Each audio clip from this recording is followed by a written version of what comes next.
menggunakan sama, tapi ya. Terima kasih Mas Imam sudah direcordingkan. Selanjutnya saya lanjutkan tadi screenshot saya ya, kok screenshot, share screen saya. Nah, saya langsung ini saja. Nah, ini Bapak Ibu, mohon maaf kalau masih belum rapi karena tadi bikinnya buru-buru. Tadi malam itu sudah saya mau mulai bikin, tapi tadi malam baru pulang dari Wonosobo. Pikir saya tidur dulu, nanti jam 2, jam 3 mau bangun bikin PowerPoint, tapi ternyata kebablasan. Nah, ini materi yang nanti akan Bapak Ibu terima dalam kegiatan pelatihan komite pembelajaran.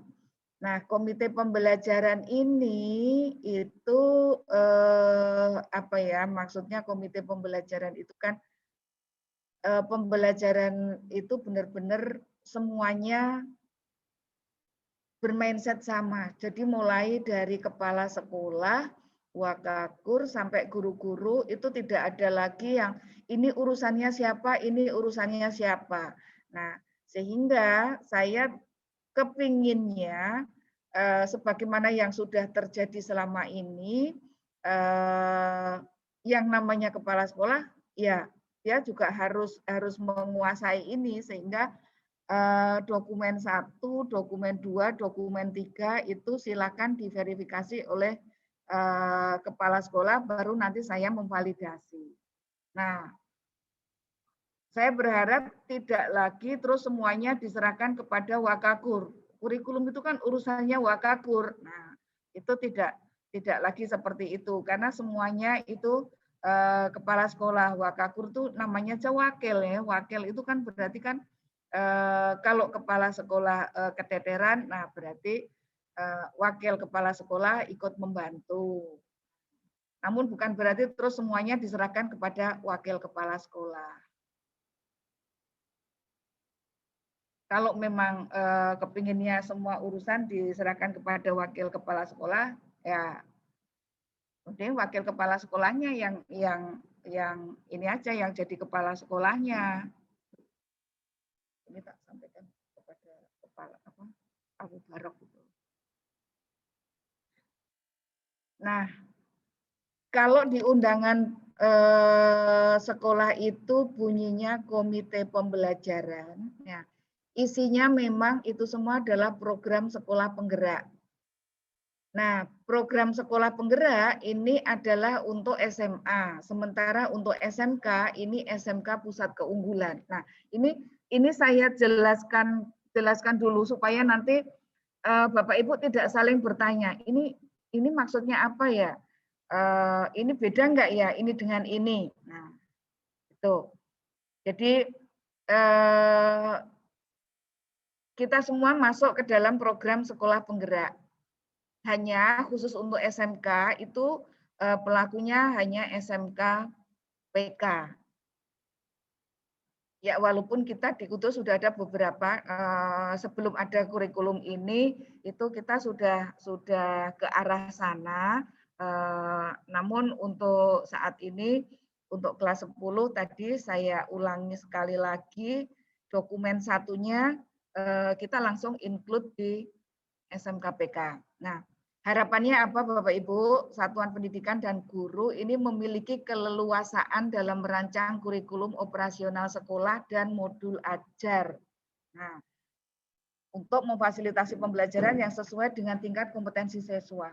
Jadi tidak ada alasan lagi apa kita boleh mengembangkan kurikulum yang diberikan oleh pemerintah. Nah, harapannya setelah ini tidak ada lagi pertanyaan seperti itu, karena yang dari pemerintah itu nanti akan kelihatan di sini. Nah ini, jadi mengapa ada program sekolah penggerak? Ini harapannya ini terdapat pembagian kewenangan antara pemerintah pusat, daerah, dan satuan pendidikan. Nah, ketika bicara tentang pembagian kewenangan, ini pemerintah pusat memiliki kewenangan untuk menetapkan profil pelajar Pancasila dan dasar mata pelajaran, program penguatan profil Pancasila, serta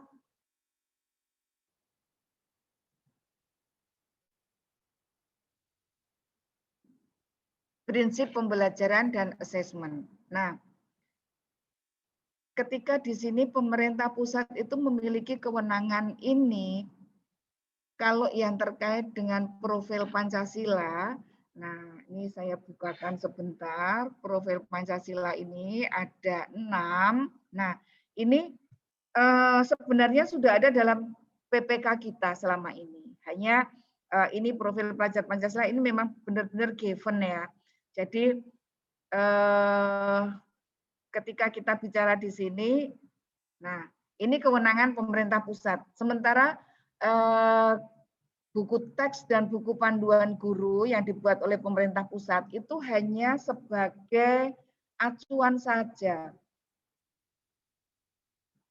Justru sekolah ini diharapkan mampu mengembangkan perangkat ajar dan kurikulum operasional sekolah. Nah, dengan demikian yang diberikan oleh pemerintah pusat itu nanti yang benar-benar given itu adalah CP-nya, capaian pembelajaran. Hanya itu. Kemudian nanti ketika sudah diturunkan ke alur dan tujuan pembelajaran, kemudian nanti menjadi modul ajar, itu semua sudah diserahkan kepada satuan pendidikan. Sehingga mulai dari menyusun visi misi, tujuan sekolah, kebijakan sekolah terkait kurikulum, kemudian pembuatan kurikulum operasional dan asesmen serta mengembangkan kebijakan pembelajaran di tingkat satuan pendidikan, itu semua diserahkan kepada sekolah. Kemudian kewenangan dari pemerintah daerah apa? Kewenangannya memfasilitasi, Bapak Ibu. Jadi contoh memfasilitasi apa? Nah, ketika Bapak Ibu menetapkan KTSP-nya atau kurikulum operasional sekolah nanti seperti ini, kemudian dari pemerintah daerah dalam hal ini Pemprov itu mengesahkan. Kemudian juga dari pemerintah daerah itu mungkin kalau misalnya ada kegiatan-kegiatan, nah nanti pemerintah daerah ini Pemprov dalam hal ini bisa nanti kalau dilimpahkan kepada KCD. Nah, ini terkait dengan hal-hal paling tidak ketika panjenengan butuh mengetahui. Nah, ini kewenangan dari pemerintah daerah hanya di situ. Jadi yang paling banyak itu ada di sekolah. Nah, harapannya ini dapat memperkuat integrasi antara komponen dengan kerangka kurikulum dan dapat menerjemahkan standar nasional pendidikan yang terkait dengan kurikulum serta dapat menjawab tantangan kekinian dan masa depan. Jadi nanti ini seperti ini. Jadi dari tujuan pendidikan nasional, ini yang dari pemerintah itu profil pelajar Pancasila tadi. Kemudian standar kompetensi lulusan masih tetap diatur dengan Permen nomor 34 tahun 2018. Ada standar isi, standar proses, penilaian, sampai dengan standar pembiayaan. Nah, dari 8 standar ini diturunkan menjadi struktur kurikulum. Kemudian dari struktur kurikulum itu nanti turun menjadi capaian pembelajaran. Nah, bukan lagi kalau kemarin kan KIKD. Tapi sekarang nanti turunnya menjadi capaian pembelajaran. Dari capaian pembelajaran, nah ini nanti menjadi prinsip pembelajaran dan asesmen. Prinsip pembelajarannya nanti ada alur dan tujuan pembelajaran, kemudian nanti dikembangkan menjadi modul ajar. Modul ajar ini seperti RPP. Nah, contoh perangkat ajar ya ini ya, buku teks pelajaran, modul ajar, mapel, dan proyek profil pelajar Pancasila, bahan ajar itu nanti diberikan contoh. Kemudian satuan pendidikan tinggal mengembangkan kurikulum operasional berdasar kerangka dan struktur kurikulum. Nah, ini terkait dengan profil pelajar Pancasila.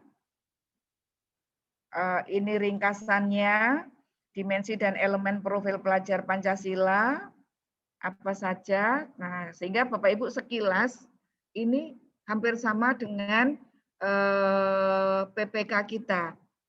Nah, kemudian profil pelajar Pancasila ini nanti untuk SMK itu dijadikan proyek. Proyeknya apa saja nanti setelah ini selesai baru akan diberikan pelatihan lagi.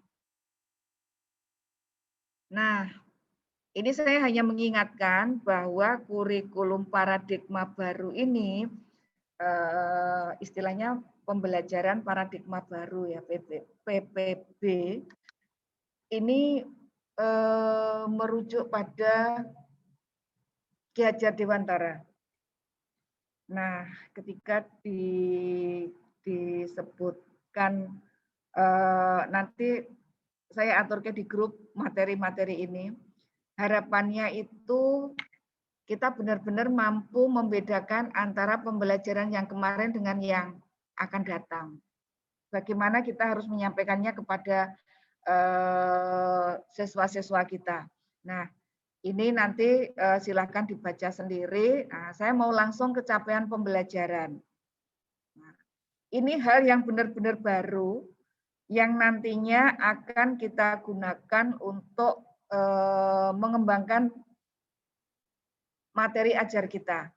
Nah, capaian pembelajaran. Apa itu capaian pembelajaran? Nah, kebetulan kemarin SMK Wisuda Karya itu ikut untuk menyusun atau merevisi capaian pembelajaran untuk nautika dan teknika kapal niaga.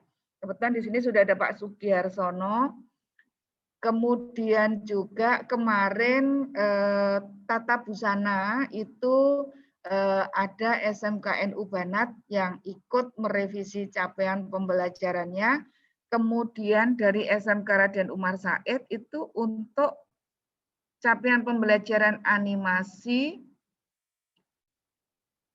Kemudian kalau yang RPL itu namanya apa ya? Belakangnya ada gamenya begitu. Sebentar saya carikan. Nah. Game development, Bu. Sebentar Pak, ini tak sekalian juga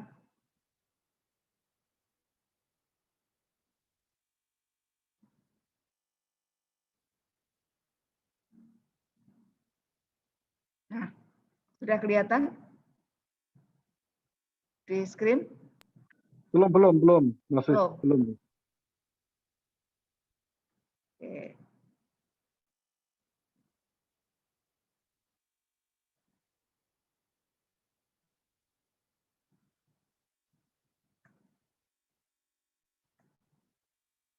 Sudah? Ya. Oke. Nah.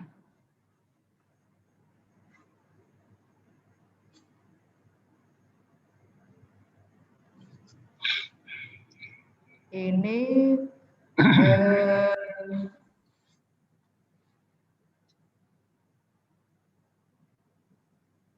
nanti saya kirim ke grup materi ini. Ketika bicara tentang CP itu apa? Nah, itu terkait dengan spektrum ini. Kebetulan tadi yang saya sampaikan selain animasi, SMK Raden Umar Said kemarin juga ikut membantu merevisi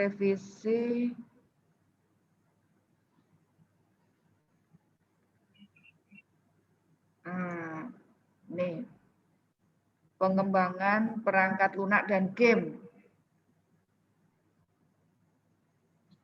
Itu yang tadinya RPL. Nah, Jadi saya sampaikan di sini karena kemarin banyak pertanyaan di grup WA Wakil Kepala Sekolah Urusan Kurikulum. Nah, ini saya menyampaikan terlebih dahulu apa yang kemarin selama bulan puasa itu kita bahas bersama terkait dengan spektrum keahlian. Nah, saat ini spektrum keahlian kita itu ada 50 program keahlian tanpa ada kompetensi keahlian. Nah, apa saja itu?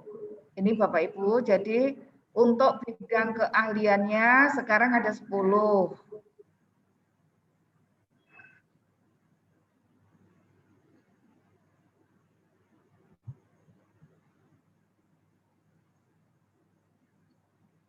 Ini yang kemarin. Nah, untuk yang teknologi konstruksi dan properti, ini ada teknik perawatan gedung, ada juga konstruksi.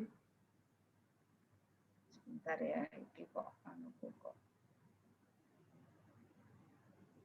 Konstruksi dan perawatan bangunan sipil, kemudian ada teknik konstruksi dan perumahan, kemudian ada desain pemodelan dan informasi bangunan, terus teknik furniture. Nah, di sini teknologi konstruksi dan properti ada 5 PK. Nah,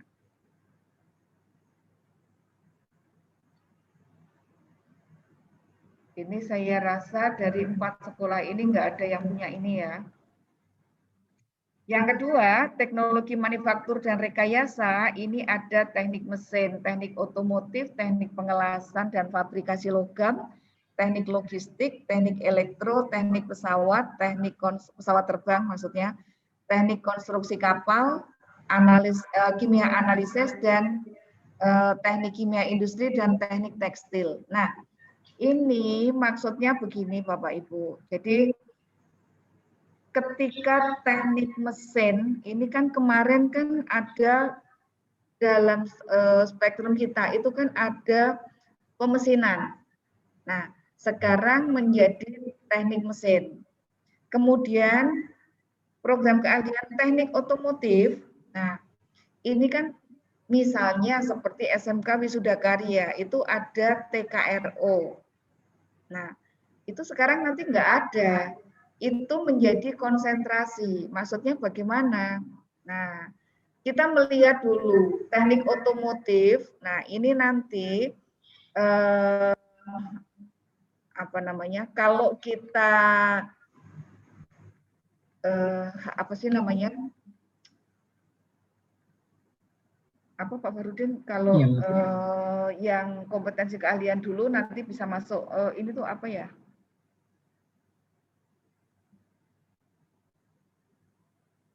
Sebentar saya carikan di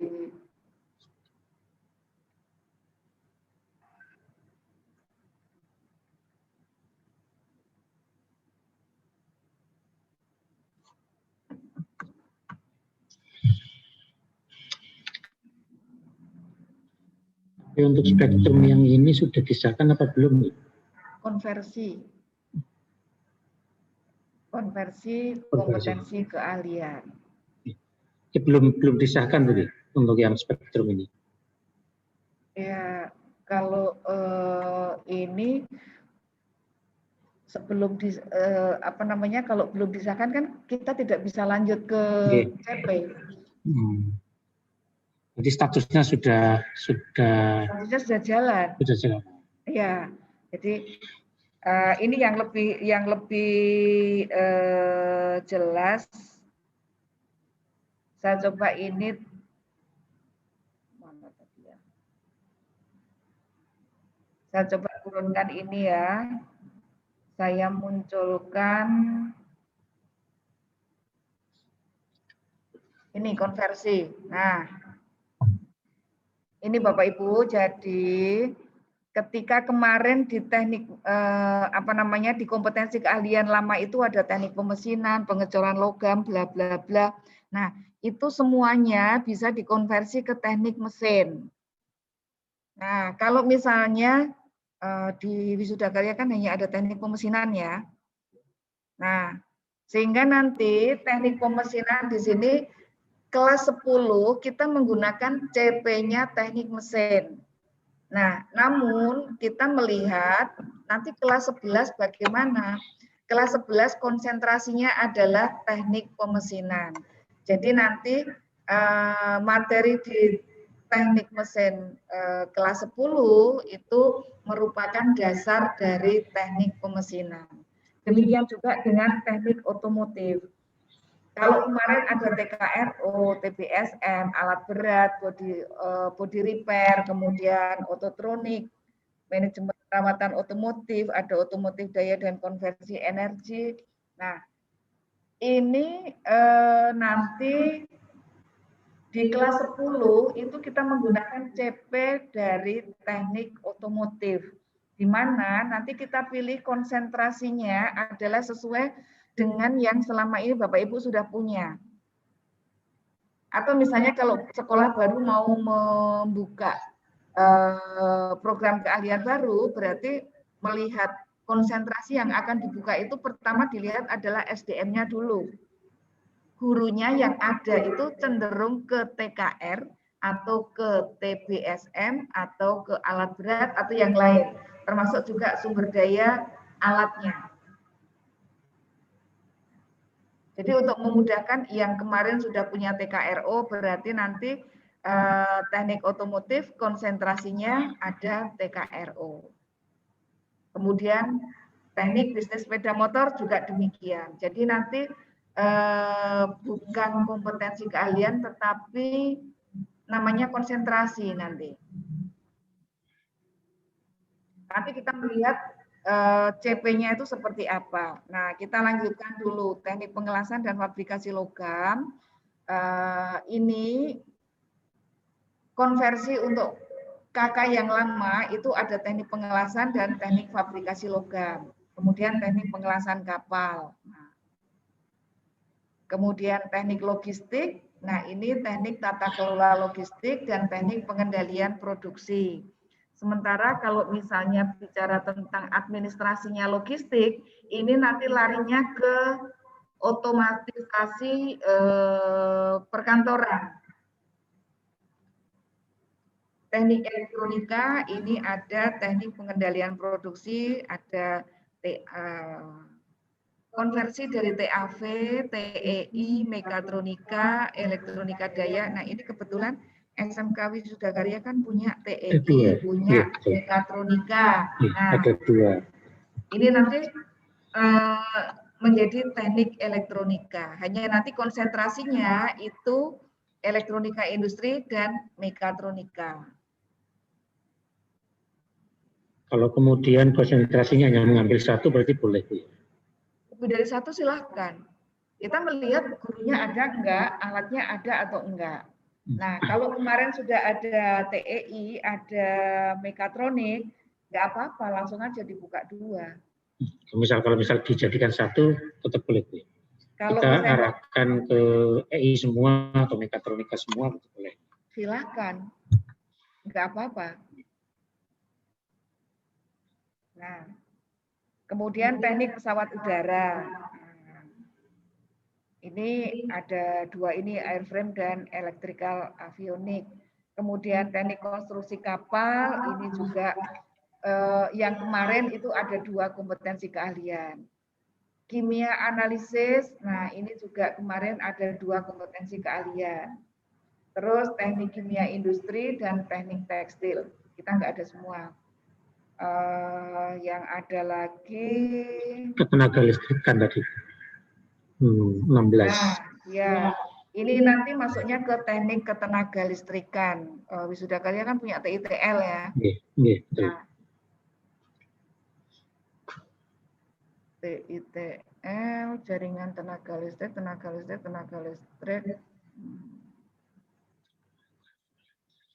kelistrikan kapal. Nah, nanti masuknya ke sini. Kemudian ini bisa juga Pak, misalnya panjenengan mau buka yang teknik apa namanya, energi terbarukan, energi baru terbarukan. Nah, ini juga bisa. Kemarin dengan ESDM siap untuk membantu.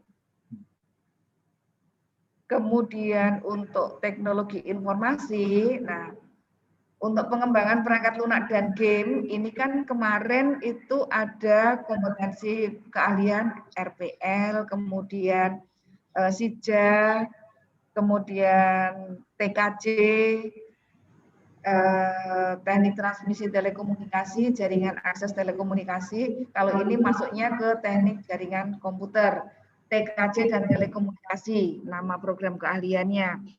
Nah, tapi RPL itu masuknya di pengembangan perangkat lunak dan game. Ini kemarin yang Raden Umar Said ikut merevisi CP-nya. Untuk kesehatan, ini kebetulan dari 4 nggak ada.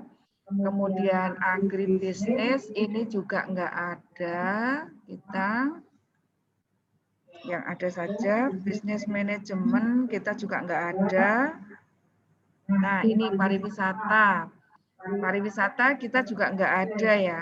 Karena busana sekarang tidak lagi masuk di pariwisata, tapi masuknya di seni dan aircraft. Nah, kebetulan ini seni rupa, seni untuk desain komunikasi visual, terutama ini. Ini banyak sekali saya mendapatkan pertanyaan dari SMK yang punya multimedia. Di sini ada 3 multimedia yang di kafe itu yang agak ramai kemarin Bu Masih Bu.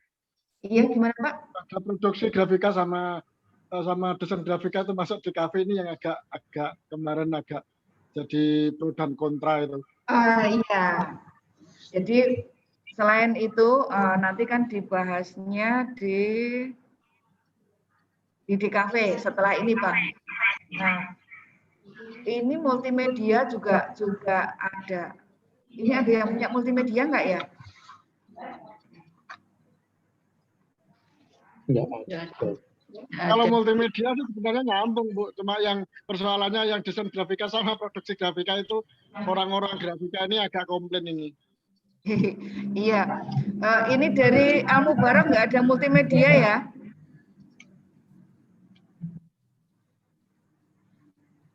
Multimedia dipecah lagi. Halo Al-Mubarak ini grafika Bu, desain grafika. Multimedia nggak ada ya? Oke. Nah, desain dan produksi kriya ini juga nggak ada semua, seni pertunjukan tidak ada. Nah, berarti hanya yang ada desain grafika, produksi grafika. Memang iya Pak. Jadi ketika kemarin desain grafika tidak berdiri sendiri, produksi grafika juga tidak berdiri sendiri, tetapi masuk di desain komunikasi visual. Nah, sehingga di sini ketika ini berarti nanti dari Raden Umar Said, DKV dan grafika ini tiga-tiganya menyatu di program keahlian desain komunikasi visual. Hanya nanti konsentrasinya itu ada desain grafika, ada produksi grafika. Itu. Jadi termasuk Al-Mubarak itu kan ada desain grafika. Nah, itu masuknya desain komunikasi visual. Jadi nanti kelas 10-nya itu sudah menggunakan program keahlian desain komunikasi visual, tetapi nanti konsentrasinya desain grafika. Seperti itu. Jadi nanti langsung dibedakan, katakanlah seperti di SMK Raden Umar Said, di kafenya ada misalnya 2 rombel, desain grafika 2 rombel, produksi grafika 2 rombel, nggak apa-apa.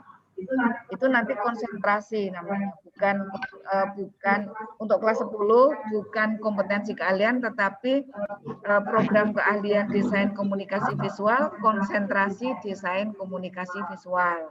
Kalau yang desain grafika, program keahlian desain komunikasi visual, konsentrasinya desain grafika. Ini kompetensi Seperti itu. kompetensi keahlian. Ini Kemudian terkait dengan, nah kalau animasi di sini, kalau yang sekarang menjadi kebetulan kalau Raden Umar Said kan hanya animasi. Bisa jadi ini multimedia, nanti mungkin ada teman-teman kita yang punya multimedia mungkin tanya, katanya multimedia nggak ada memang sekarang. Karena nggak ada lagi kompetensi keahlian, adanya konsentrasi. Jadi kalau ada sekolah yang punya multimedia, nah itu kalau kemarin multimedia itu kan genap ya, dia juga ada broadcasting atau perfilman nih, ada perfilman, kemudian dia juga dapat materi animasi, dia juga ada materi. Terlalu luas Bu itu Bu. Iya, nah makanya ketika terlalu luas itu buat menjadi 3. Jadi silakan itu menjadi konsentrasi dari animasi atau perfilman atau tadi yang di atas DKV. Jadi tidak lagi anak multimedia yuk dikasih DKV, dikasih perfilman, dikasih animasi. Tapi silakan pilih yang mana. Kuatnya guru yang ada di situ tuh cenderungnya kemana. Gitu. Kemudian untuk busana, nah ini ada tata busana dan desain fashion. Keren, tapi sekarang hanya ada 1 busana. Ini untuk Banan saya yakin tidak ada masalah. Itu yang dulu berarti. Oh berarti sama. Yang Bu? Kita namanya busana. Iya, mulailah. Ya, Bu, untuk yang ini berarti yang ini program lama ya, tata busana sama desain fashion. Iya, itu program lama yang ini tadi kan. Ya, kompetensi keahlian yang lama. Iya, dikonversikan kemana? Jadi nanti ketika SMK yang 4 tahun itu kan tetap masuknya ke busana, hanya dia menggunakan konsentrasinya desain fashion. Oh gitu. Berarti desain fashion untuk yang 4 tahun gitu. Untuk yang 4 tahun, tapi ini nanti 4 tahun tidak akan dibahas lagi, Bu. Oh gitu. Iya.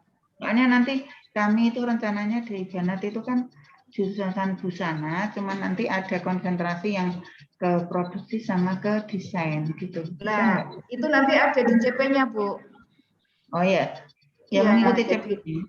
Iya, jadi untuk yang sekarang itu mengikuti apa yang kemarin disampaikan oleh Bu Dina. Nah, Bu Dina kan cenderungnya kan kemarin dengan Bu Zulfa kan kemarin. Ya, jadi ini tata busana dan desain fashion itu kompetensi keahlian yang kemarin. Nah, pastikan sekolah pada tanya, saya kan punyanya tata busana, terus larinya kemana? Ya tetap ke busana, tetapi nanti menjadi konsentrasinya apa? Nah, itu bisa melihat karena nanti dari CP-nya itu bisa dikembangkan menjadi apa saja. Nah, dari sini saya kembali lagi ke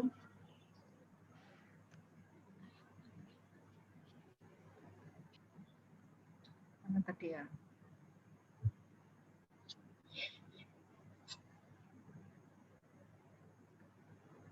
Nah, kembali pada capaian pembelajaran.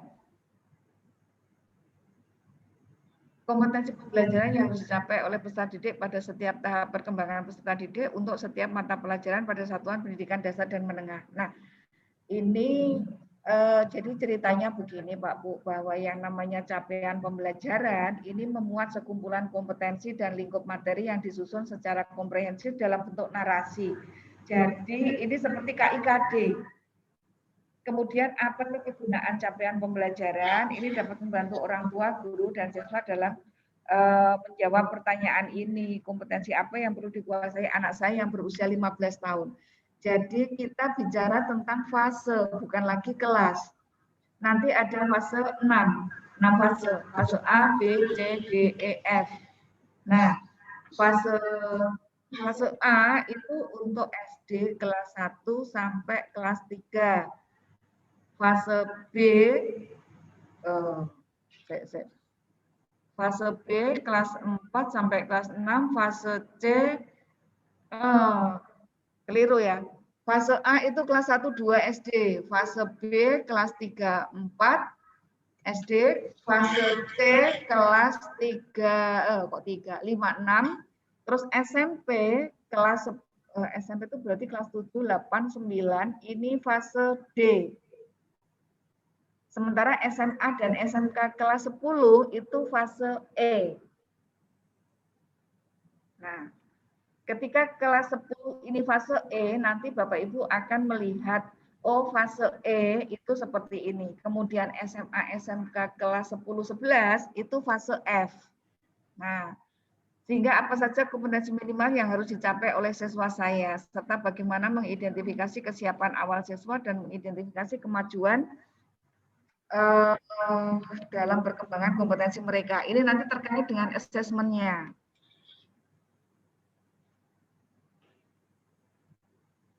Nah, saya perlihatkan contoh capaian pembelajaran ya.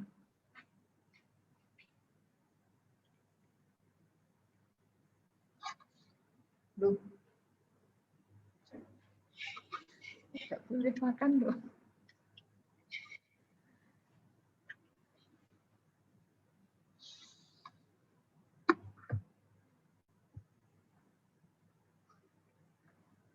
Saya kasih lihat contoh capaian pembelajaran ya Pak. Capaian pembelajaran. Makasih ya Bu.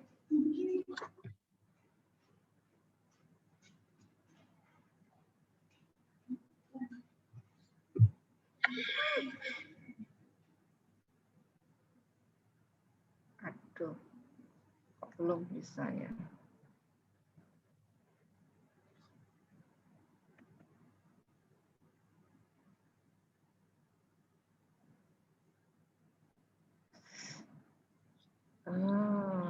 Sudah kelihatan. Sudah kelihatan. Sudah, tapi kecil. Besar ya. Ya, sudah. Ini contoh capaian pembelajaran untuk program keahlian busana fashion. Isinya seperti ini Bapak Ibu. Rasional. Nah, jadi ini kemudian tujuan. Nah, mata pelajaran dasar-dasar keahlian busana fashion bertujuan membekali peserta didik bla bla bla. Ini meliputi apa saja. Nah, 4 ini memahami profil teknopreneur, peluang usaha bla bla bla, kemudian 2, 3, 4. Ini given dari pemerintah. Kemudian memahami dan menerapkan dasar fashion design, gambar mode, gambar pola. Ini kemarin masukan dari industri. Nah, kemudian karakteristik. Nah, ini bolehlah kalau melihat dari sini, ini kan sudah, ini karena memang ini diambilkan dari Banat ya, karena kemarin Bu Yulfa kita bawa ke Jakarta juga. Hanya ada 4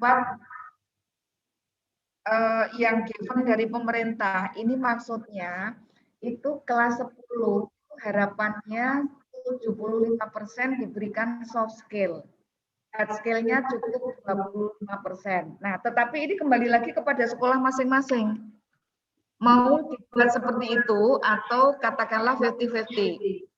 Yang jelas soft skill-nya itu kita menyampaikan kepada anak-anak terkait dengan profil teknopreneur. Teknopreneur itu anak busana itu nanti bisa wirausaha di bidang apa saja. Kemudian peluang apa saja, baik pekerjaan maupun profesi di bidang fashion. Nah, ini perlu diberikan kepada anak-anak sehingga mereka punya gambaran nanti saya mau jadi apa. Kemudian yang kedua itu memahami proses bisnisnya. Nah, ketika proses bisnis ini ditata busana, di busana itu kan tidak tiba-tiba jahit, tetapi kan dimulai dari membuat pola dan lain-lain. Nah, ini proses bisnisnya ini yang benar-benar harus anak-anak paham. Sehingga kalau anak-anak paham, nanti anak-anak senang, kemudian akan muncul, oh ini loh. Jadi nanti passion-nya akan muncul.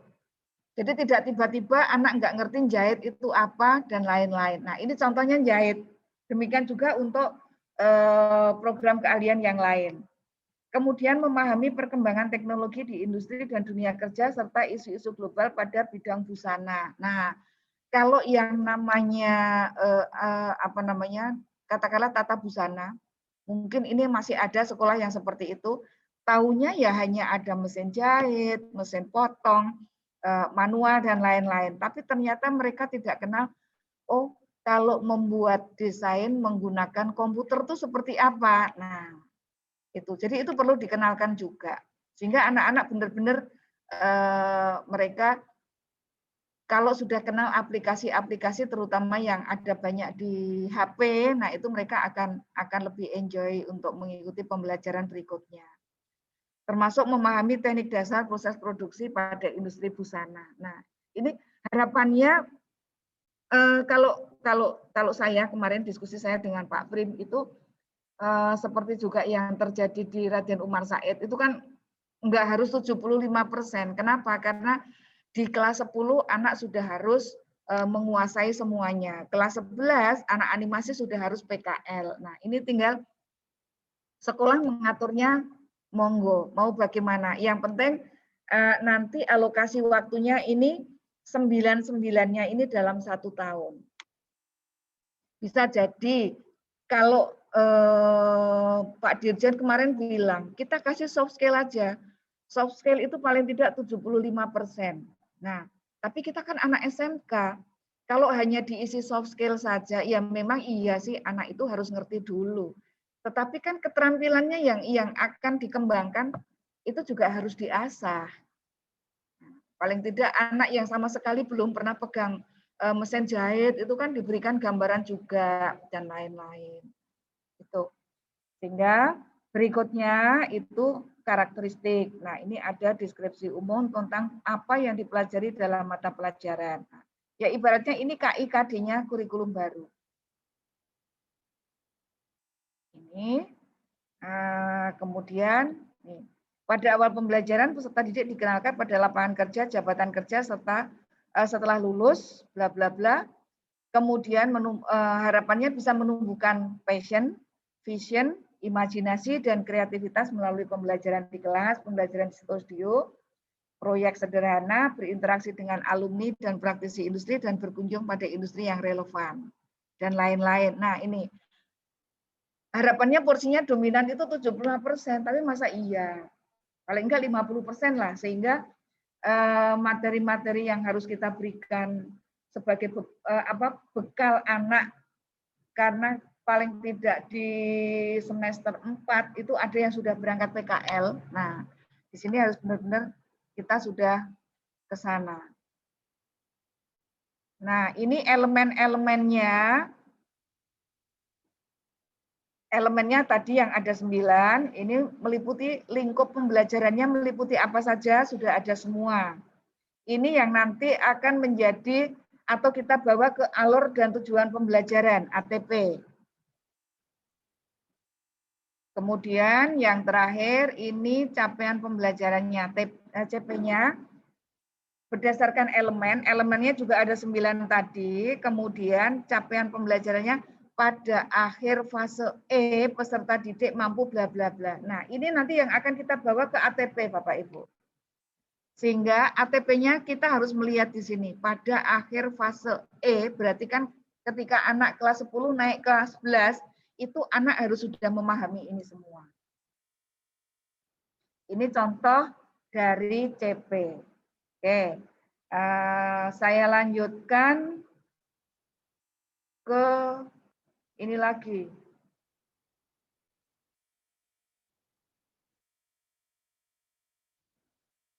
Nah, ini ATP. ATP itu alur dan tujuan pembelajaran. Nah, ketika bicara tujuan pembelajaran, nah ini semua sudah saya sampaikan di sini. Nanti saya kirim ke grup. Merupakan deskripsi pencapaian 3 aspek kompetensi pengetahuan, keterampilan, dan sikap, bla bla bla, yang menjadi prasyarat menuju CP. Rumusan tujuan pembelajaran tidak hanya mencakup ini, nah tetapi ada ini juga, 4C itu. Terus cara membuat alur pembelajaran dengan menentukan kompetensi yang akan disusun, kontennya, dan variasi, bla bla bla. Kemudian karena kita SMK, maka kita arahkan ke pembelajaran berbasis proyek. Nah, ini mau tidak mau kita harus konsentrasinya di pembelajaran tematik. Nah, ini nanti materinya saya sampaikan juga di di grup, sehingga nanti ketika Bapak Ibu terutama yang mengikuti pelatihan itu nanti bisa mendapatkan materi ini. Ini juga bagian dari materi pelatihan Bapak Ibu. Nah, ketika sampai pada modul ajar, ini konsep modul ajar itu sejumlah alat atau sarana media, metode, petunjuk, pedoman yang dirancang secara sistematis dan menarik. Nah, sebelum ke modul ajar, saya kasih lihat contoh ATP ya.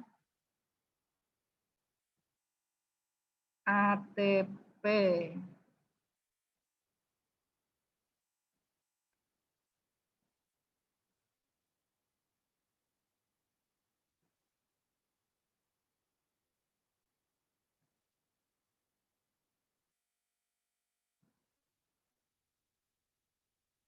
Sudah bisa dilihat ya. Ini contoh ATP tapi masih SMA.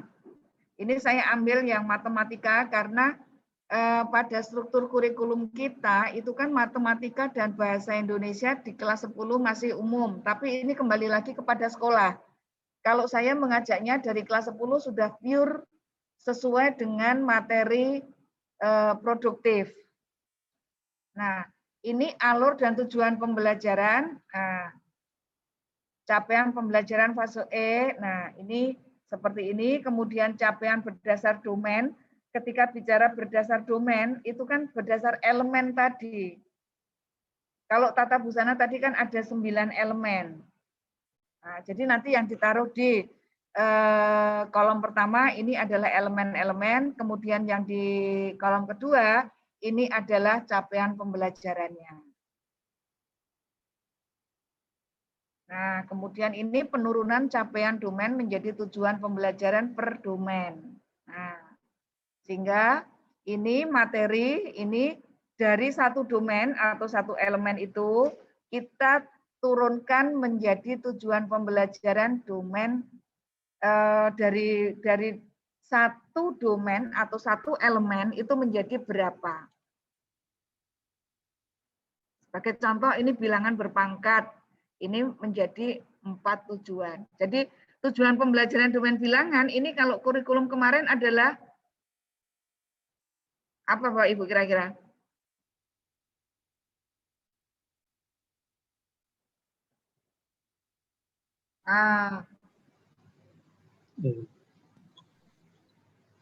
Setelah KD,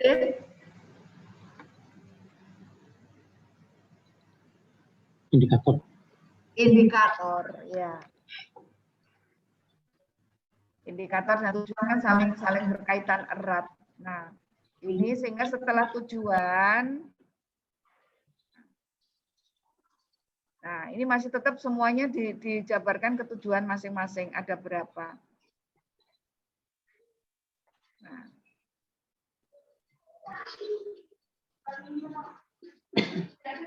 Rasional penyusunan alur dan tujuan pembelajaran. Nah, ini yang sudah ada baru yang SMA, karena SMK baru setelah ini nanti Bapak Ibu guru silakan menyusun. Kalau yang SMA itu kan sudah jalan beberapa waktu lalu. Ini nanti silakan ketika bicara tentang ATP, ini sudah ranahnya Bapak Ibu guru. Jadi tidak ada alasan untuk dari pemerintah kan memberikan ini, enggak. Jadi menjadi berapa tujuan itu terserah guru. Dan guru di sekolah satu dengan guru di sekolah lain bisa jadi beda. Itu. Nah, ini topiknya. Topik ini nanti bisa kita include-kan pada ketika bicara pembelajaran tematik, berarti tema.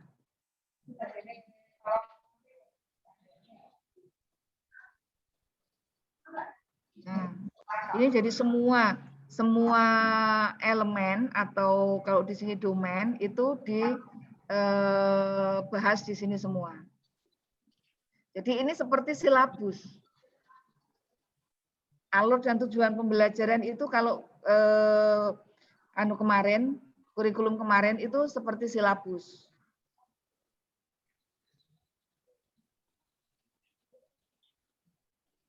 Oke. Saya kembali lagi ke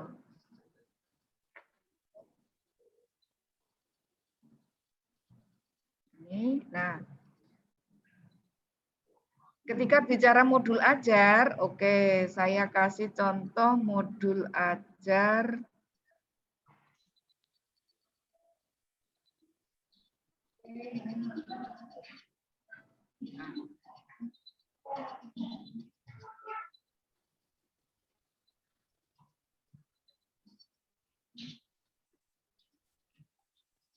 Modul ajar. Kok belum ada ya?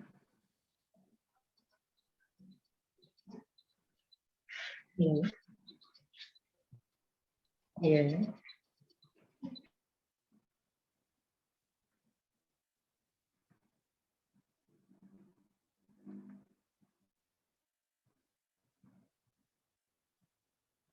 Nah, ini contoh modul ajar.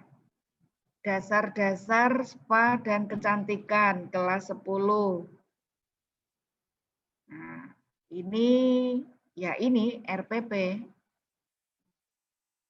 Jadi, nah, ini Bapak Ibu bisa lihat, ada kata kunci, pertanyaan inti. Nah, ini contohnya. Kemudian kita kembali ke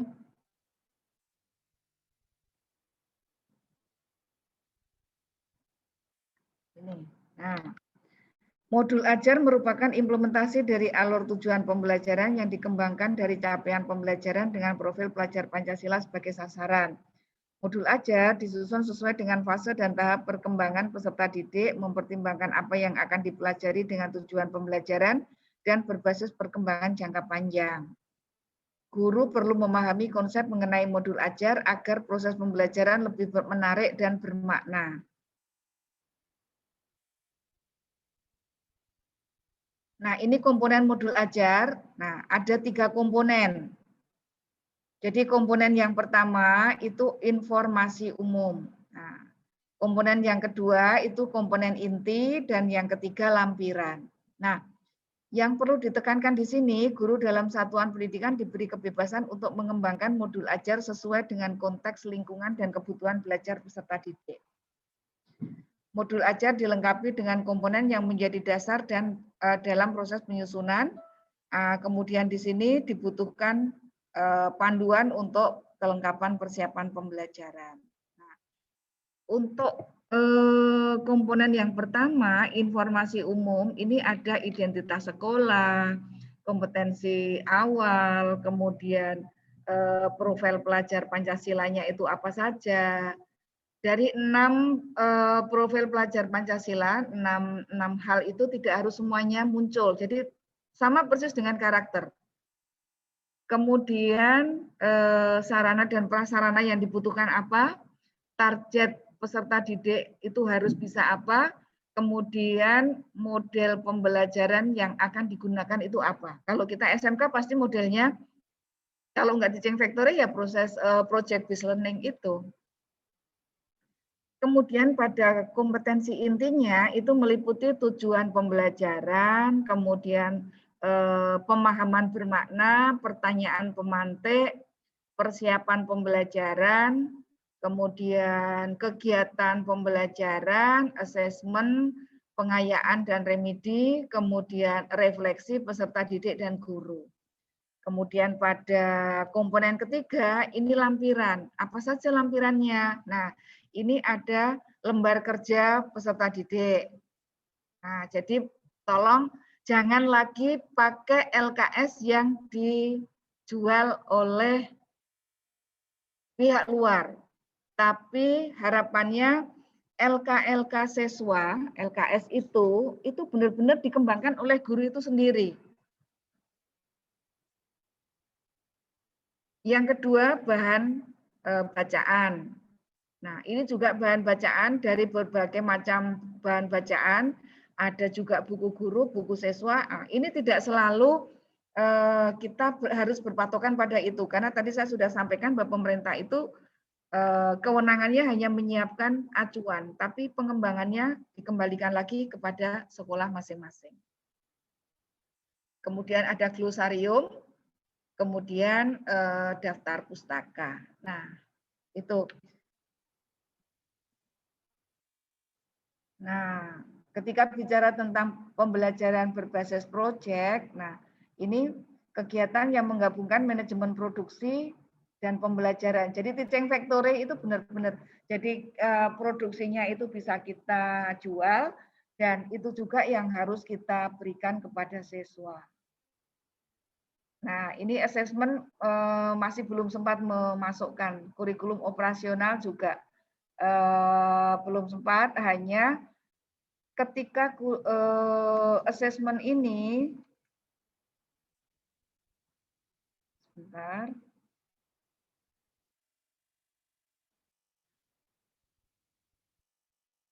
Nah, asesmen ini Bapak Ibu itu meliputi tiga. Tiga itu apa saja? Sebentar, saya carikan.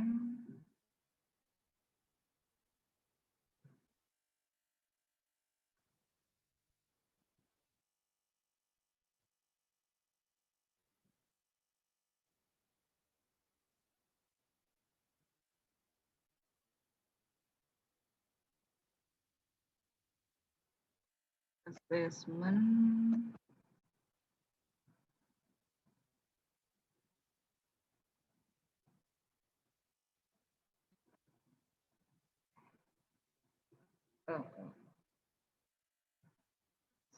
Sorry.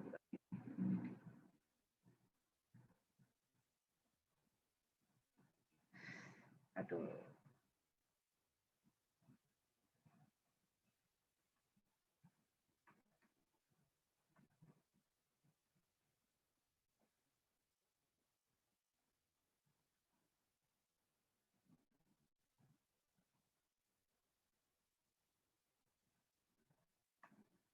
Bukan yang ini. Sebentar, Pak Bu.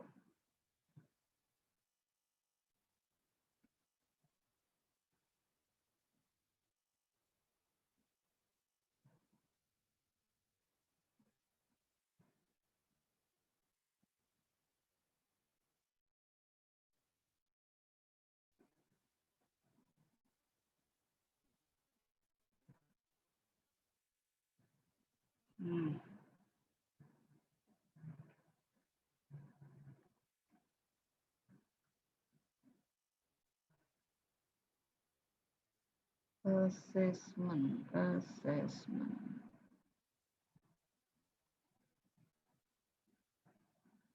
Nah, assessment itu ada 3 jenis. Assessment diagnostik, formatif, dan sumatif. Jadi kalau selama ini, nah, ini Bapak Ibu, seringnya itu kan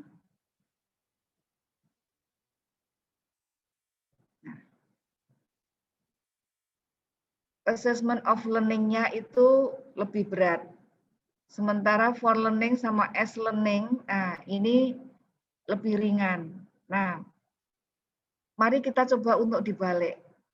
Nah, ini asesmen sumatifnya di sini, ini asesmen formatifnya. Nah, asesmen diagnostik itu, yang namanya diagnostik itu asesmen di awal. Jadi untuk memastikan anak kelas 10 ini pencapaiannya ketika SMP, ini katakanlah materi yang dikuasai sudah sampai mana. Ini untuk menentukan supaya mereka nanti bisa menerima materi yang akan kita berikan di kelas 10. Jadi tidak lagi selama ini kan kita tidak memperhatikan ini anak itu sudah siap belum untuk mengikuti pembelajaran kita. Nah, jadi sekarang assessment atau penilaian itu ada penilaian di awal atau diagnostik. Diagnostik itu ini untuk mendiagnosis apakah anak kita itu pengetahuannya sampai di mana. Ketika nanti kita beri materi ini, itu akan bisa diterima oleh anak atau tidak. Nah, itu. Atau prasyarat lah untuk mengetahui prasyarat dari materi yang akan diberikan. Kemudian assessment sumatif. Nah, ini ketika bicara tentang assessment sumatif, ini kan dari awal of sampai dengan for. Ini di sini. Nah, sementara asesmen formatif ini dari for sampai S. Ini diagnostik, ini tadi apa namanya formatif, kemudian yang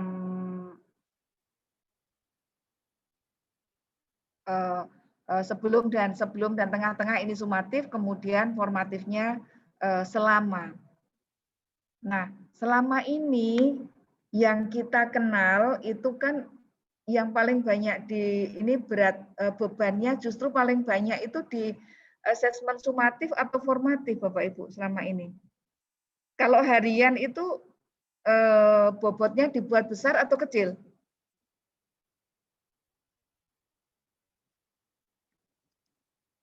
Pak Arief selama ini jenengan memberikan bobot untuk penilaian harian berapa, penilaian akhir semester berapa ya Pak? Hariannya bobot 3 Bu.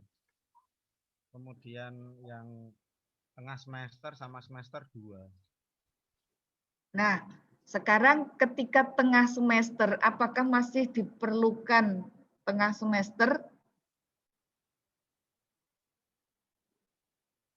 Nah, di sini kita nanti di kurikulum baru itu tidak lagi mengenal tengah semester. Jadi kalau kemarin itu harian, tengah semester, dan akhir semester ya Pak? Gitu. Nah, berarti perbandingannya 3-2-1? 3-2-2 Bu. Oh, 3-2-2. Nah, ketika perbandingannya 3-2-2, nah ini kan berarti 3-2-2, kemudian hasilnya dibagi 3. Berarti dibagi 7 Bu. Bagi 7. Hariannya 3. Hariannya 3. Tengahnya 2, semesternya 2. Nah, ketika dibagi 7 berarti kan ya walaupun 3, tetapi kan tetap ini enggak anu ya, masih kurang apa ya. Harapannya nanti Bapak Ibu lebih membesarkan lagi bobot untuk ulangan harian. Dan ulangan tengah semester itu tidak diakui, tetapi saya tahu sekolah mungkin untuk menjaring SPP siswa, nah, tetapi itu apa namanya tidak diakui di ini ya, di kurikulum ini. Jadi ketika ini hanya yang diakui hanya sumatif dan formatif saja. Katakanlah ketika formatif, ini tujuannya untuk apa sebenarnya coba?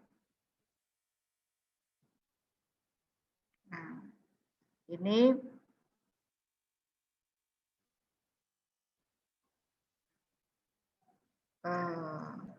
pada kurikulum ini diharapkan guru memberikan proporsi yang lebih besar ke pelaksanaan asesmen formatif dibandingkan pelaksanaan dibandingkan dengan asesmen sumatifnya. Nah, ya hanya itu saja sih yang perlu kita sampaikan di asesmen sebagian, karena waktu kita juga nanti kalau ada waktu lagi kita lebih menekankan pada hal-hal yang tadi. Ini saya baru memberikan yang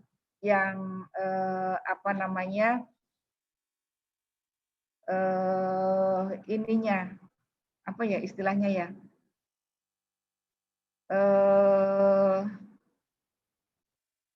gelondongannya dulu. Selanjutnya satu lagi terakhir yang kita butuhkan ini kurikulum operasional. Sebenarnya kurikulum operasional ini bukan hal yang baru untuk kita. Ini sama saja dengan kurikulum tingkat satuan pendidikan.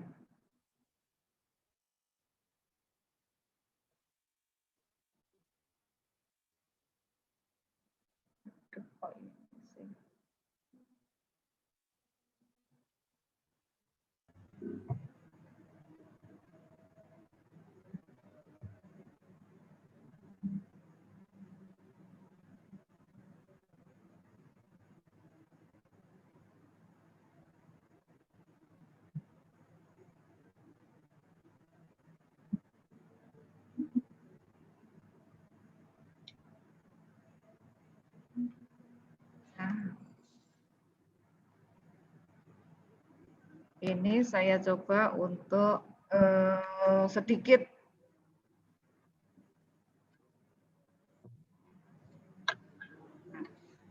ini proses penyusunan kurikulum operasional sekolah. Kurikulum operasional satuan pendidikan. Ini masih tetap yang tadi. Nah, ini hampir sama. Kemudian terkait, nah ini proses penyusunannya Bapak Ibu. Jadi nggak beda dengan KTSP kita. Nah, jadi struktur kurikulum ini yang kita perlukan sehingga nanti di sini, nah seperti ini nanti saya kirim juga ke WA Group.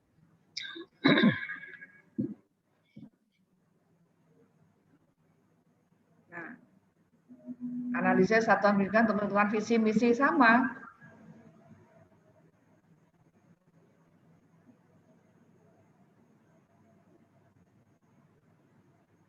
Visi misi tujuan. Ini lebih ke ini ya.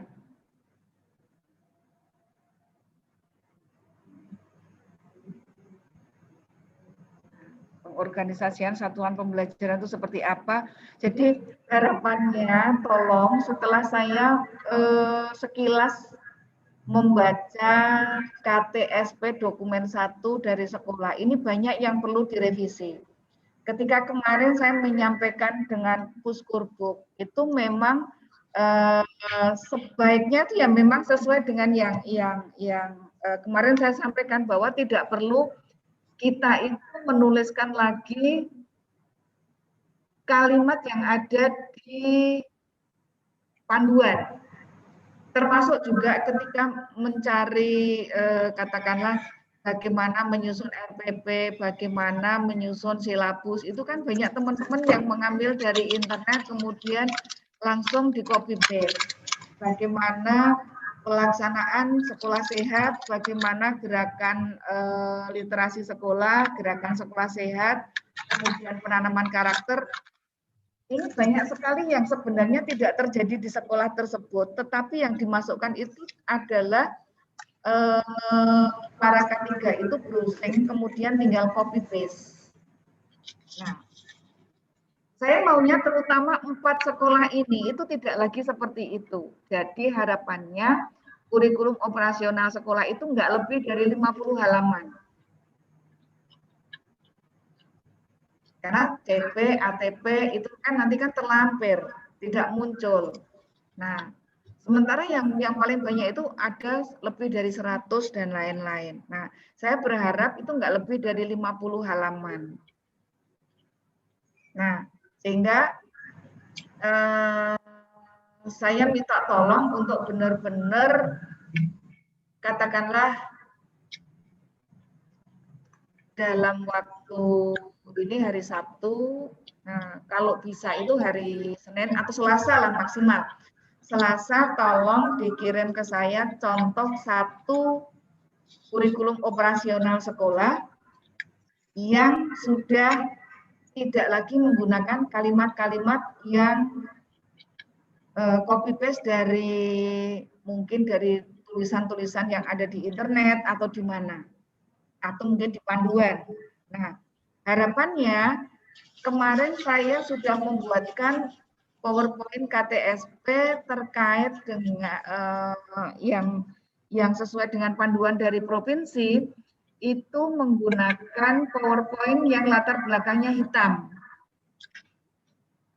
Nah, pada PowerPoint yang latar belakangnya hitam itu sudah saya kombinasikan dengan kurikulum baru. Kalau Bapak Ibu mau melihat di sana, itu bab 4 ada perubahan. Ketika bab 4 ada perubahan, nah ini beberapa KTSP dokumen 1 yang sudah masuk ke saya itu masih belum menggunakan petunjuk yang ini.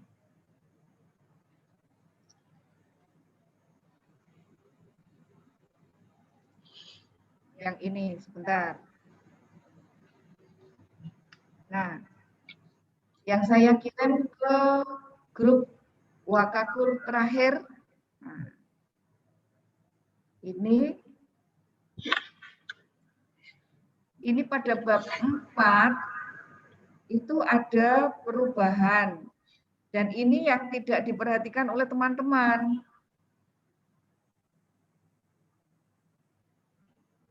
Nah, pengaturan perencanaan, pelaksanaan, dan penilaian pembelajaran.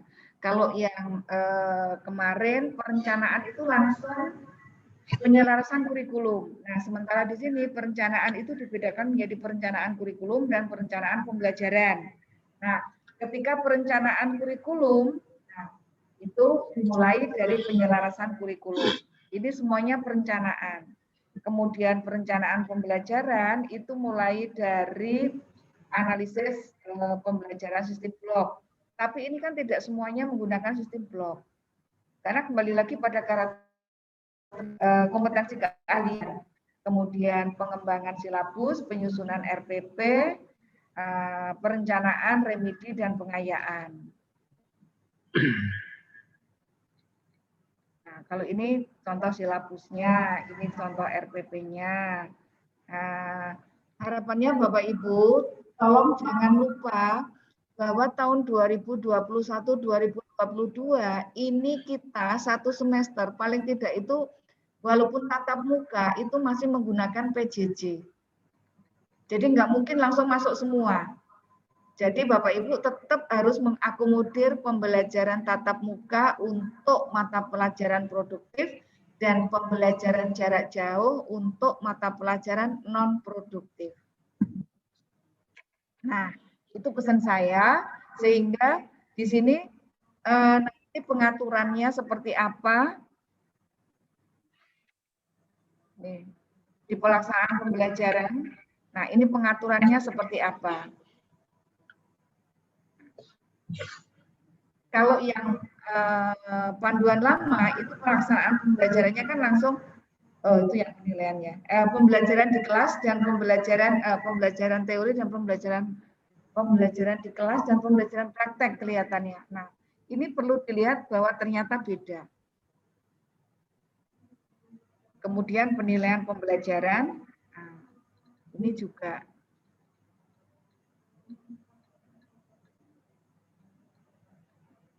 Nah, kalender pendidikan kemarin juga sudah saya sampaikan. Nah,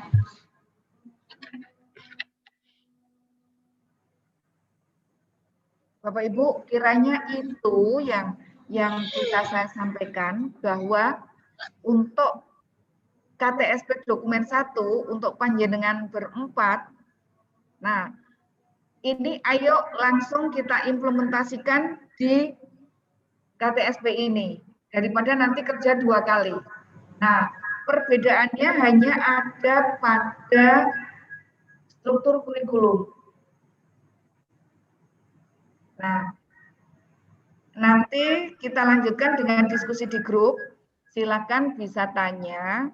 Nah, hanya saya berharap ini Bapak Ibu harus benar-benar memahami terkait dengan kurikulum yang baru ini. Jadi saya benar-benar kemarin ketika memberikan pelatihan kepada IN itu mereka masih pada gagal fokusnya itu, termasuk gagal pahamnya, mereka lebih banyak belajar LMS. Padahal sebenarnya kita juga LMS itu kan hanya fasilitas saja. Yang perlu kita pahami itu justru kurikulumnya. Nah, tetapi di sini kurikulum itu dianggap angin lalu. Jadi nanti tolong Bapak Ibu jangan terlalu fokus kepada LMS-nya, karena LMS itu hanya fasilitas saja untuk Bapak Ibu memahami. Tetapi yang pasti pemahaman terkait dengan kurikulum ini yang paling penting. Jadi ini nanti akan kelihatan, dan saya berharap nanti saya kirim materi-materi yang tadi, itu nanti yang akan menjadi banyak sekali LK-LK yang harus Bapak Ibu kerjakan. Nah,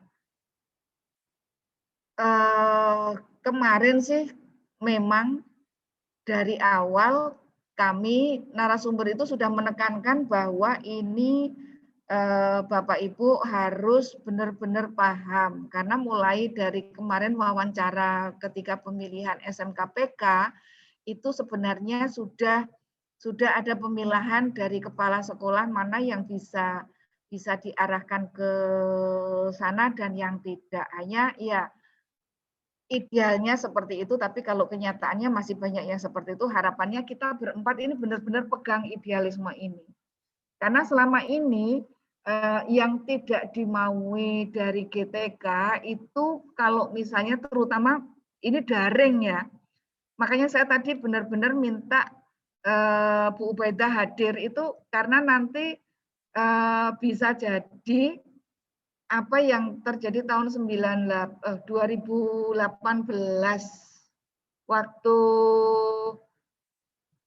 waktu pelatihan kepala sekolah Revit ya Pak ya, Revit yang waktu itu benar-benar dilihat ini kepala sekolahnya enggak. Nah, ini yang saya berharap ini tidak terjadi di 4 sekolah binaan saya, karena dulu waktu 2019 kebetulan dengan Pak Farid itu juga kita sudah memetakan bahwa kepala sekolah harus begini.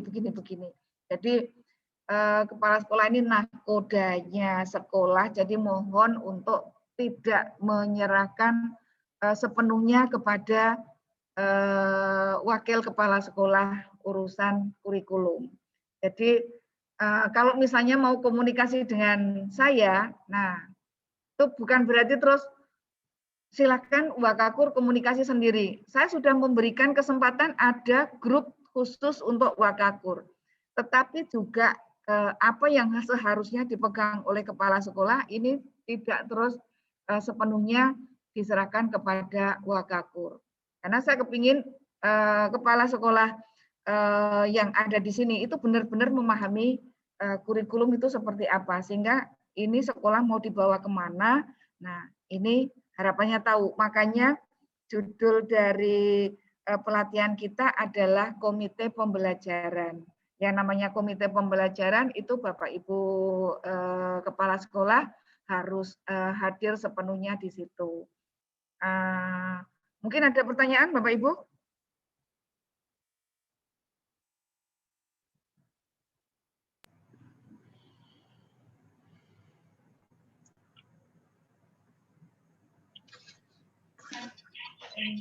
Sementara belum, Bu.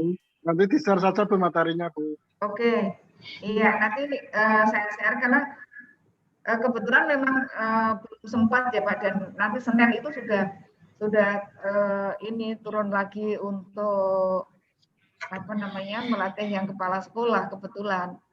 Saya nggak ngerti saya dapat yang pengawas sekolah atau kepala sekolah. Kalau kemarin di weekend itu sih saya melihat di pengawas sekolah. Makanya saya tidak ingin nanti apa yang disampaikan oleh teman-teman dari P4TK itu agak melenceng dengan yang kami sampaikan kemarin, seperti yang di kurikulum 2013 dulu itu kan ada yang mengatakan bahwa kita tidak boleh mengurangi, tidak boleh menambah dan lain-lain. Harus dari kurikulum 2013 itu sudah given, semuanya sudah tinggal memakai, jadi tidak usah dikembangkan dan lain-lain. Nah, itu yang saya gelo dari kurikulum 2013 dulu, dan harapannya tidak akan terjadi pada kurikulum yang baru ini nanti. Jadi benar-benar kita mampu untuk mengeksplor. Nah, lebih baik Bapak Ibu kalau misalnya ada pertanyaan silakan langsung tanya ke saya. Saya khawatirnya nanti ada dari P4TK yang tahu, lah ini dari Kudus, padahal Bu Yuli masuknya justru di kementerian loh. Kenapa kok ini pola pikirnya masih seperti ini? Nah, saya tidak ingin itu akan menjadi temuan dari teman-teman. Oke, berarti saya tunggu secepatnya, paling tidak untuk kelas 10 itu KTSP dokumen 1 itu tolong langsung isinya disesuaikan dengan materi kurikulum baru. Nah, terutama untuk struktur kurikulumnya.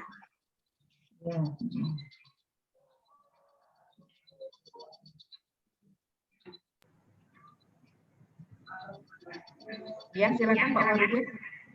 Untuk struktur kurikulumnya kita mengambilnya dari mana? Karena kan kayaknya belum disampaikan secara terbuka. Iya. Kebetulan memang ada beberapa yang belum keluar. Nanti saya coba untuk kirim ke grup untuk program keahlian yang ada di 4 sekolah ini. Biar nggak terlalu berat. Nanti kalau saya kirim semua malah terlalu berat, padahal nggak dipakai. Jadi cukup yang kelas 10 yang ada saja. Ya, di program keahlian apa yang ada di sini nanti. Silakan, ada lagi? Ya, silakan Bu Ade. Bu, mau tanya untuk yang terkait dengan KTSP nanti atau dokumen 1, itu untuk yang kelas 10, itu di bagian bab 3 itu kan ada struktur kurikulum yang meliputi struktur kurikulum, areal kompetensi, SKL, sub SKL, kan seperti itu nih Bu. Ya. Untuk kelas 11 dan kelas 12 kami tidak menemukan kesulitan. Untuk yang kelas 10 ini merujuknya untuk yang SKL maupun sub SKL, areal kompetensi kami ngambil dari mana? Sama Bu, untuk SKL-nya masih sama. Oh, masih sama. Masih sama, iya. Yang beda hanya struktur kurikulumnya. Struktur kurikulumnya aja. Iya. Nah, kemudian dari struktur kurikulum ke bawah nanti alur tujuan pembelajaran, kemudian modul ajar. Nah, itu yang kemudian nanti iya baru. Tapi ketika struktur kurikulum di atasnya struktur kurikulum SKL, nah ini masih sama dengan yang kemarin. Terus untuk yang nanti ke KTSP berarti kita ngupload 2 dokumen gitu. Dokumen KTSP kelas 10 sendiri, kelas 11 12 sendiri ngaten. Seperti itu bisa, hanya nanti terlalu lama. Oh, berarti jadi satu aja nih. Jadi satu aja nih. Hanya nanti ditunjukkan pada struktur kurikulum, ini struktur kurikulum untuk kelas 10 dan ini struktur kurikulum untuk kelas 11 dan 12. Saya kemarin ketika menyampaikan itu lupa, saya belum menghitung waktu bahwa ternyata ini sudah pertengahan menjelang akhir. Iya, betul. Nah, kalau nanti harus kelas 10 sendiri, kelas 11, 12 sendiri, nanti malah makin lama lagi. Jadi yang memang beda itu kan ada di struktur kurikulumnya itu. Kemudian kalau di dokumen 2 dan 3 itu kan harusnya juga sudah berubah menggunakan capaian pembelajaran, bukan capaian pembelajaran ya, menggunakan ATP dan modul ajar. Tetapi kan kita juga belum menyampaikan kepada teman-teman guru. Jadi sudah kita memasukkan ke ini masih tetap seperti kemarin aja. Nanti kita sambil jalan, kita ngajak teman-teman melalui IHT yang nanti kita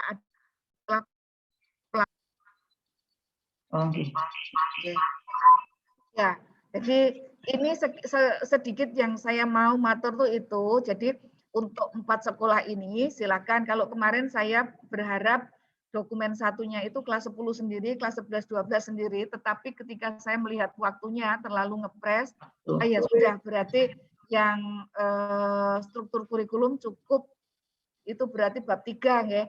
Bab 3 itu yang khusus untuk ada pembedaan kelas 10 dan kelas 11, 12. Yang lainnya masih sama.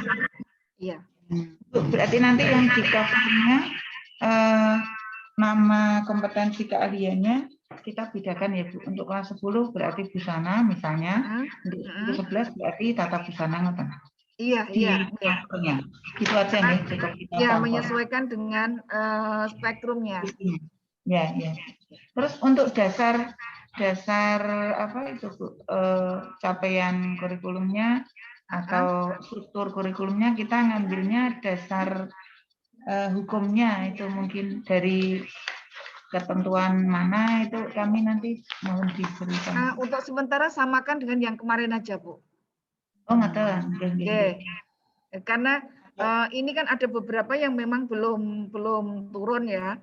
Tetapi kegiatan ini nggak mungkin kalau nggak dimulai dari sekarang. Jadi ya mana dulu telur atau ayam dulu, kemarin memang seperti itu. Jadi itu bisa diantisipasi, silahkan itu menggunakan yang kemarin, paling tidak ada beberapa yang sudah keluar bisa dimasukkan, tetapi untuk amannya kita tetap pakai yang lama aja. Hanya supaya nanti setelah disahkan itu kita tidak ada lagi kurikulum 1, dokumen 1. Nah, ini harus kita munculkan di sini gitu. Terima kasih Bu Yuli. Sami-sami. Ada lagi? Ya, izin Bu Yuli bertanya. Ya, silakan Pak Suci. Nah, ini tadi mengenai tim komite pembelajaran. Ini saya coba browsing di Kemendikbud untuk fungsi dan tanggung jawab dari tim komite pembelajaran dalam hal ini untuk sekolah PK itu seperti apa? Karena ini kalau yang saya lihat di websitenya Kemendikbud kok tidak ada pedomannya gitu. Hanya unsur-unsurnya saja yang ditunjukkan, tetapi untuk fungsi dan tugas tanggung jawabnya juga tidak ada, belum ada gitu. Apakah mungkin ada pedoman dari peraturan di Kemendikbud atau seperti apa? Terus yang keduanya, ini kita misalkan tergabung dalam tim komite pembelajaran dalam sekolah PK ini, apakah ada target-target tertentu, misalkan di bulan ini sampai dengan misalnya 6 bulan ke depan atau seperti apa? Gitu. Mohon izin, terima kasih. Ya, terima kasih. Jadi kalau yang baku tadi saya matur itu belum semuanya muncul Pak. Jadi komite pembelajaran namanya komite itu pun kemarin baru tiba-tiba muncul pembicaraan di Bandung terkait dengan itu. Jadi komite pembelajaran ini harapannya mulai dari pengawas sekolah, kepala sekolah, wakakur dan semua guru yang mengajar di kelas 10 itu satu mindset, ini loh kurikulum yang kita pakai, dan bisa memastikan bahwa sekolah yang ditunjuk itu bisa melaksanakan kegiatan tersebut. Nah, kemudian alurnya itu nanti pengawas sekolah ini sendiri, dilatih sendiri dalam satu kelas, terus kepala sekolah, kemudian wakakur, kemarin harapannya mereka dalam bilik sendiri-sendiri. Nah, tetapi ada juga kemarin pendapat yang kenapa tidak tiga-tiganya ini dijadikan satu. Nah, kita belum tahu nanti endingnya itu mau dicampur atau enggak. Yang pasti ketika katakanlah pelatihan ini nanti per kelas itu paling tidak ada 20 orang. Sehingga kalau kepala sekolah pasti kumpul kepala sekolah. Nah, ini harapannya nanti dilatih sendiri, pengawas sekolahnya dilatih sendiri, wakakurnya dilatih sendiri, kemudian guru kejuruannya sendiri, guru umumnya sendiri. Nah, nanti kalau sudah selesai, salah satu materi yang paling terakhir itu IHT, in-house training. Nah, harapannya semua peserta itu ketika di sekolah, pelatihan sudah selesai, itu akan mengadakan IHT. Jadi bersama-sama, ada pengawas sekolah, ada kepala sekolah, ada wakakur, ada guru kejuruan, ada guru umum. Nah, itu bareng-bareng mengadakan IHT, membahas materi pelatihan tadi. Nah, ketika membahas materi pelatihan tadi, itu bukan lagi terkait dengan LK-LK, tetapi sudah benar-benar pelaksanaan tahun ajaran baru ini seperti apa. Nah, otomatis kan begitu selesai harus segera IHT. Kemudian ngajari atau katakanlah ayo bareng-bareng guru-guru itu membuat capaian pembelajaran sudah ada. Berarti membuat ATP, kemudian membuat modul ajar, kemudian bahan ajar. Nah, itu. Jadi harapannya tidak harus menunggu 6 bulan. Kalau misalnya memang bisa, ayo. Karena ketika di pelatihan itu kan nanti juga ada tugas membuat ATP. Kemudian membuat modul ajar. Nah, itu makanya kemarin ketika saya ngelatihnya itu WI itu kemarin membuatnya masih macam-macam. Tetapi saya berharap mereka sudah langsung include pada satu materi dia itu akan ngelatih siapa. Nah, itu. Jadi demikian juga teman-teman guru itu nanti ketika mengikuti pelatihan dia mendapat tugas untuk membuat ATP. Nah, membuat ATP-nya ya sesuai dengan materi pembelajaran dia. Nah, hanya saja ketika pelatihan itu kan waktunya kan sempit. Katakanlah hari ini itu nanti dibahas di LMS. Nah, jadi nanti dibalik, bukan materi diberikan dulu, kemudian latihannya, tapi dibalik, latihan dulu. Jadi ada tugas-tugas dikerjakan, baru besoknya di kegiatan sinkronus itu dibahas. Nah, jadi di hari pertama itu masih umum, masih pembahasannya masih umum. Kemudian setelah sinkronus di hari pertama, itu nanti LMS-nya itu peserta harus mengerjakan LK-LK itu yang baru akan dibahas besok pagi. Jam 8 sampai mungkin jam 11 atau jam 12, tergantung berapa JP. Kemudian nanti setelah selesai, tugas mandiri lagi masuk di LMS, kemudian dikerjakan due date-nya itu sampai jam 6.30 pagi. Nah, ketika jam 6.30 pagi, semua tugas sudah harus masuk, jam 8 dibahas di sinkronus lagi. Itu setiap hari Bapak Ibu. Nah, makanya kemarin selama 10 hari saya nggak bisa nengok kiri, nengok kanan. Kenapa? Karena dari jam 8 sampai jam 12 harus memberikan materi sinkron, kemudian istirahat. Paling tidak mulai dari jam 4 saya sudah harus melihat di LMS, memberikan komentar, melihat jawaban yang masuk, dan itu kan kembali lagi tergantung pada peserta karena due date-nya itu sampai jam 6.30. Jadi saya seringnya ya tiap 2 jam melihat, 2 jam melihat. Nah, itu. Jadi harapannya ini tadi Pak Farudin bilang, Bu, bisa nggak itu apa tadi Pak yang tugas-tugasnya LK-LK-nya itu bisa nggak terlalu banyak seperti itu. Nah, itu sudah sistem masalahnya. Semua sudah ada di LMS. Jadi ya kembali lagi tergantung pada pelatihnya nanti siapa, bagaimana. Nah, itu. Jadi belum ada panduannya seperti apa, nggak ada Pak. Jadi panduannya ya nanti ketika penjenengan mengikuti pelatihan, nah ikuti aja tahapan-tahapannya. Nah nanti ketika di akhir, ayo kita bareng-bareng bahas. Kira-kira yang disampaikan kemarin seperti apa. Nah saya tidak ingin kecolongan lagi seperti kurikulum 2013 kemarin. Ketika saya ikut sebagai narasumber di pusat, kemudian turun, akhirnya melenceng. Nah, mumpung ini 4 sekolah, saya masih bisa katakanlah melihat. Semoga sih benar-benar masih bisa ya, karena setelah ini nanti jalan, kita langsung kumpul lagi untuk menyusun CP kelas 11. Kemudian untuk kegiatan semuanya di kelas 11. Jadi yang kelas 10 sudah selesai dulu, kita kembali lagi untuk bahas untuk yang persiapan tahun depan. Jadi ya saya berharap masih tetap bisa bahas per sekolah. Kesulitannya kemarin di mana ketika pelatihan, kemudian bagaimana kita mengimplementasikannya di sekolah masing-masing. Secepatnya harus jalan karena ini sebenarnya kembali lagi kepada sekolah masing-masing, tidak terlalu ada banyak aturan, tetapi sekali lagi makanya saya mengharapkan kepala sekolah ini penting sekali peranannya karena pengambil keputusannya ada di sana. Begitu Pak Sugi. Ada lagi yang mau bertanya?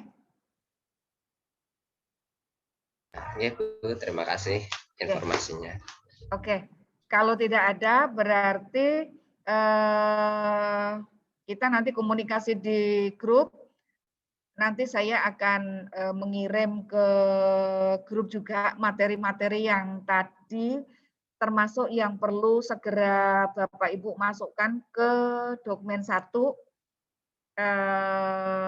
Saya berharap nanti ada masukan-masukan sehingga paling tidak besok tuh hari Minggu saya akan memenuhi semuanya sehingga Bapak Ibu bisa bekerja sebelum kegiatan pelatihan dimulai. Begitu ya Bapak Ibu. Terima kasih atas kerjasamanya, partisipasinya dan kehadirannya di sini. Semoga Bapak Ibu tetap dalam kondisi sehat. Amin. Pak Farid sudah sehat kan? Alhamdulillah, pemulihan Bu. Ini nanti siang mau sunat. Oh begitu. Pak Arif sudah sehat? Sehat. Alhamdulillah. Ya semoga setelah ini semua sehat. Amin, sehat semua. Sehat semua. Nah, yang kemarin pelajaran bagi kita semua, bagaimana caranya kita mengajak teman-teman di sekolah kita sehat semua. Begitu Bapak Ibu. Harapannya memang ketika kita masuk ke dalam gerbongnya SMKPK, ini kita benar-benar konsentrasinya ada di sini. Kita sudah berusaha mati-matian untuk bisa masuk ke SMKPK. Ini harapannya bukan hanya sekedar SMKPK itu menjadi ikon saja, tetapi benar-benar ini kesempatan kita untuk mengeksplor ini loh SMKPK. PK itu pusat keunggulan, bukan PK-PK yang lain, sehingga benar-benar saya berharap ini konsentrasinya kita naikkan satu level. Namun saya berharap juga tidak mengurangi kenyamanan Bapak Ibu sehingga akan membuat imunnya jadi menurun. Nah, mari justru kita bersama-sama ini menjadi refreshing bagi kita karena mencermati kurikulum yang baru ini mengasihkan Bapak Ibu. Jadi sama sekali tidak ada tuntutan, tidak ada ini karena semuanya dikembalikan lagi kepada sekolah. Sehingga diharapkan sekolah berani mengeksplor. Kemarin ketika termasuk video pembelajaran yang kemarin itu sudah saya upload di kelas narasumber dan komentarnya macam-macam. Yang paling banyak komentar yang dari Banat. Karena baru kali ini melihat ujian sekolahnya seperti itu. Dan justru ini kok berani sih anu seperti itu? Lah kalau nggak begitu nggak banget dong namanya. Mosok berani sampai ke luar negeri kemana-mana, tapi hanya apa namanya penilaiannya hanya seperti itu sama dengan sekolah yang lain, itu bukan banget lagi namanya. Nah, saya berharap ini apa namanya nanti semua sekolah juga paling tidak 4 sekolah. Kemarin Raden Umar Said juga sudah, harapannya nanti juga bukti-bukti bahwa kemarin sudah melakukan itu bisa dieksplor sehingga benar-benar kemarin ketika nanti ada yang berkunjung untuk belajar, nah ini kita punya dokumen yang full. Jadi kami pembelajarannya sudah seperti ini, penilaiannya seperti ini bukti-buktinya kemarin. Nah, itu. Demikian Bapak Ibu, terima kasih. Nanti kita komunikasi di WA Group. Selamat siang. Assalamualaikum warahmatullahi wabarakatuh. Waalaikumsalam warahmatullahi wabarakatuh. Ya, silakan live biar Mas Imam bisa.